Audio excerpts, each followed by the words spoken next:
Baik, Syederallen, kita beralih ke informasi selanjutnya. Fakta baru kasus calo CPNS di Loksmawe. Tersangka beraksi sejak tahun 2016 mengaku untuk membayar hutang. Untuk informasi lebih lengkapnya, Syederallen, kita sudah terhubung dengan rekan wartawan kita di Loksmawe. Ada Saiful Bahri yang akan melaporkannya. Silakan laporan Anda, Saiful Bahri. Terima kasih, Cita.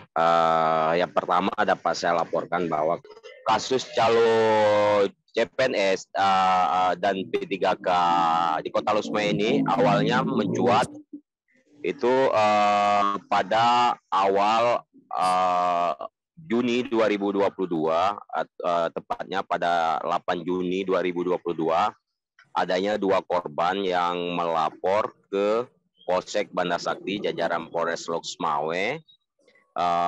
Saat itu pihak polisian menindaklanjuti laporan, langsung melakukan penyelidikan. Setelah dugaan kuat adanya unsur dugaan penipuan, pihak kepolisian langsung menangkap seorang tersangka berinisial AF, yakni berumur 54 tahun yang bekerja di salah satu kantor camat di Kota Loksmawe. Seiring waktu berjalan, korban yang melapor terus bertambah. Saat itu, ya saat Polres Loksmawe menggelar konferensi pers itu berjumlah 22 orang atau dengan total kerugian para korban itu mencapai 2,5 miliar. Sedangkan jumlah besaran kerugian setiap korban itu bervariasi antara 2 juta sampai ada yang 700 juta rupiah.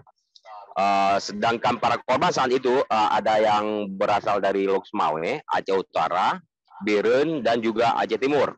Sedangkan mereka ada yang berstatus PNS yang mungkin mengurus keluarga mereka, ada yang wira swasta, ada yang honorer, bahkan juga ada yang mahasiswa.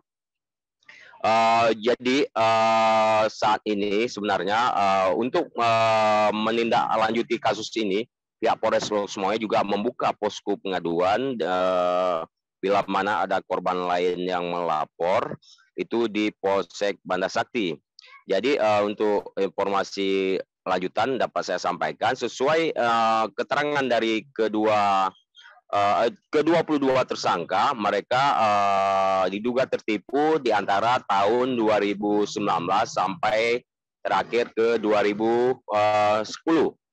Namun saja, sehubungan telah ada posko pengaduan di Polsek Banda Sakti sekitar 2 hari yang lalu, kembali terungkap bahwa ada korban yang menghubungi pihak Reskrim Polsek Banda Sakti yang mengaku juga menjadi korban, atau bisa dikatakan ini korban ke-23, yakni berasal Biren, dan total kerugian dia sesuai dengan bukti yang dia kirim ke pihak kepolisian itu sekitar 100 juta rupiah.